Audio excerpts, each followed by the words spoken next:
Hey everybody, this is KZ. Welcome back to what's going to be an irregular series for the channel where I give you my first impressions on a game.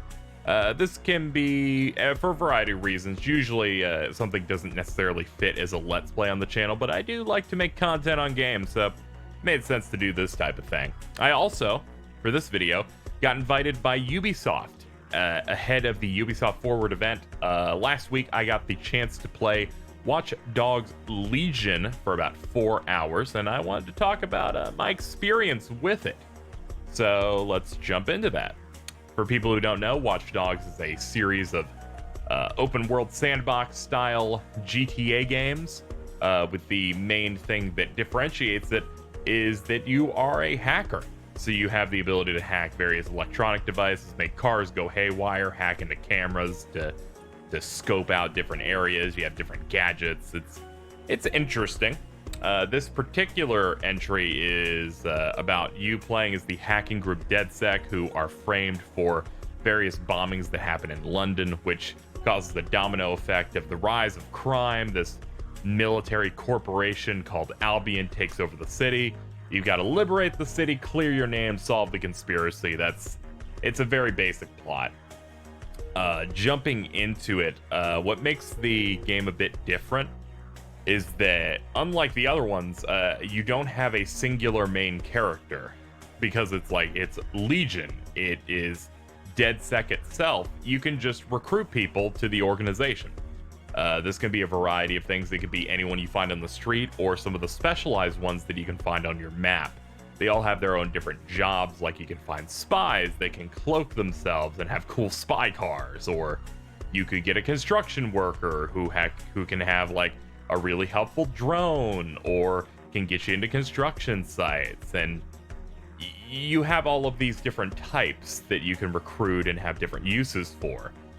It also helps when, say, you fail a mission and get arrested or put into the hospital, that you recruited a paramedic to help you get out of that hospital, or a barrister to help you maybe get off on some of the crimes you committed as a result of getting caught. These systems seem pretty interesting. I feel like that stuff in particular is going to live and die by the amount of variety that it has, because as you're playing as those characters, those are the main characters.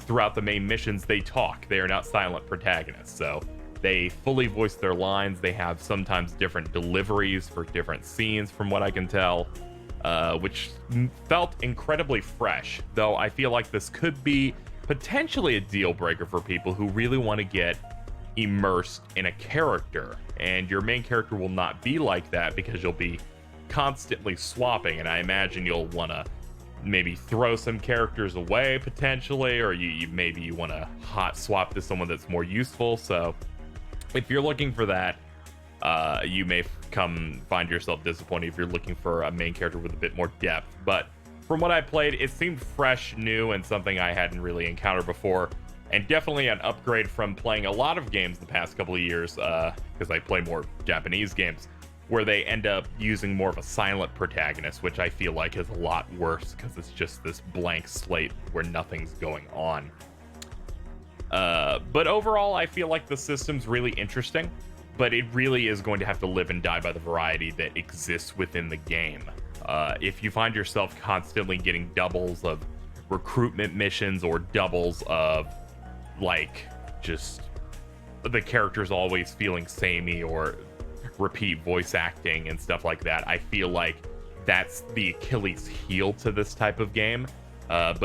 From what I played, I encountered no repeats of anything, and everything felt fairly unique, and it gave this real ambitious feeling to the game, which I thought was really cool. One of the missions that I ended up doing to recruit one of these dudes was a hitman, and this guy was like, we tried to get more information about him. It's like, oh, he's going up to Albion and trying to beat up these guys, and then he gets captured, and then you have to infiltrate and get him out, and the whole thing was like really neat. And then I switched to him, and then he was the one talking, and he was integrating himself into the DedSec organization, and it's just something about that just felt unique. And I just really hope that they nail it with that, and I'm hoping that the delay the game got of about 7 months is really going to work out for them there. Overall, the general gameplay is pretty alright. Third-person shooting style stuff. You've got some stealth, and it's acceptable. You've got some, melee. You've got your dodging, and all of it felt okay, but not ideal because they had to stream the game to me. That added a layer of input lag and some compression onto the video. Obviously, you won't see this here because thankfully they recorded all of my footage remotely, so you're seeing my gameplay throughout this video. But it did mean that dodge windows became harder. At times I wasn't super confident when on a motorcycle to drive at max speed because doing sharp turns there, you're just gonna eat shit, and I'm already terrible at driving in games anyway. But overall, I thought it was okay. One thing that the game does employ is a sort of hacking minigame that's about building large circuits to unlock things, which I encountered about 2 or 3 of these different things, and I am absolutely miserable at these types of things. They kind of want you to hack into cameras and jump from camera to camera to like see different views of the area so that you can then rotate specific parts so that you can create an energy line, a full circuit to unlock things. And I found it hard at times because when you don't see the entire scope of an area in a puzzle, it becomes a lot more difficult to keep it in your mind. But I have to say that toward the end, I encountered one that was a lot easier and much more preferred, where we actually used a little spider robot to run around the area and infiltrate. And that one I got to move around to get a better scope of the area, and I felt like the puzzles got a lot easier from there. But I thought these were neat. I kind of like these types of puzzles, even if I am bad at them a lot of the time. Overall mission variety seemed pretty good. There was a nice mix of stealth stuff where you're infiltrating as you've recruited, say, an Albion defector. So you're going in there to try and learn some stuff, but it kind of runs like other stealth games, like, say, Hitman, where you may be dressed the same as the people in this building, but they know you defected, so you can't let them look at you for about 3 seconds, or they're immediately going to catch on to you. And of course, I talked about the hacking circuit stuff, and then there's some basic combat stuff. You can go in loud, you can go in quiet, and I feel like I was able to adapt pretty well. And I think the mission variety so far from the 4-hour chunk I played was okay. I think overall it felt all right. Every time I screwed up anything stealth related, I was kicking myself. But it's something where it's like, you got to keep moving on. One of the things that I really like is that it does feel pretty convenient doing things like you can set waypoints to make it so that when you're driving, it will mark along the road where you're going.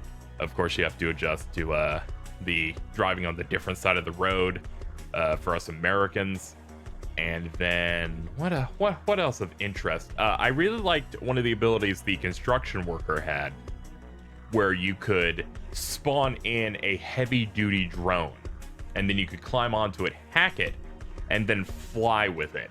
And it allowed you a wonderful opportunity to just get through the map super fast. A wonderful way to actually get in, because there was actually an objective I had to do that was up high on a building, and because I had the drone, it was done in a matter of seconds. What's also great is the stuff doesn't despawn even if you fail, so I ended up parking my drone in like an alleyway, and then I went through a mission and died miserably twice. But I won with my third character, because whenever you die, they just like, all right, pick someone else, and we're dropping them in right where you were. And I cleared it out with them. And then when that was done, my brain went, wonder if they despawned that drone. And as I found it, they did not, which meant I got the opportunity to get back on that drone and keep on using it, which I thought was neat. Overall, in terms of bugs and stuff, the game seemed pretty okay. There were a couple of weird things, like it was trying to be a bit too specific at one point in how I was trying to park the car, and just some other stuff that felt like minor, like a checkpoint didn't immediately load, but I feel like I played final games that have been out for a couple of months that were buggier than what I experienced here, so I'm guessing that delay did help them to some degree. But overall, I think it feels pretty alright. The shooting and everything feels okay, but again, take it with a bit of a grain of salt because I did play with a input delay. It was not like I wasn't playing the full version of the game like locally, which makes that type of thing a bit of a problem, but I definitely feel like it is a lot less laggy than some of the other Ubisoft games that I played in the past that weren't streamed to me. So I have to say that that was pretty good. Overall, I think this is one of my favorite open world things they've done. I like the modern setting. I like some of the gameplay stuff going on. The whole Legion mechanic of recruiting anyone feels pretty unique, and just everything about it seems just right. It's, of course, this is only about 4 hours. If I end up playing the full game and find myself constantly playing the same missions over and over again, I end up having a cast of DedSec members where 4 of them are voiced by the same person. Like that stuff would definitely kill the momentum on it for me, and also the fact that if the story ends up being incredibly bad, there's that type of stuff. But so far, I see this being pretty exceptional and almost ambitious in some ways. So I'm actually really looking forward to it coming out and me playing the full version. The game comes out October 29th, which is my birthday, which that's kind of neat. Once again, I'd like to thank Ubisoft for giving me the opportunity to do this remote preview event. It was fun, despite the fact that I had to wake up at 9 a.m. to go do it. But hey, I signed up for the morning shift going, you know, I totally will be on my body clock will be synced up with that. No, it was not. Anyway, that's it. That's gonna do it for me.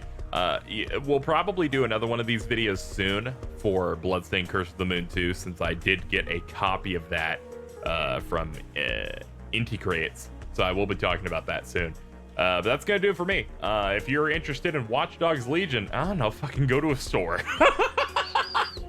They are never gonna let me do one of these things again. I am a fucking mess.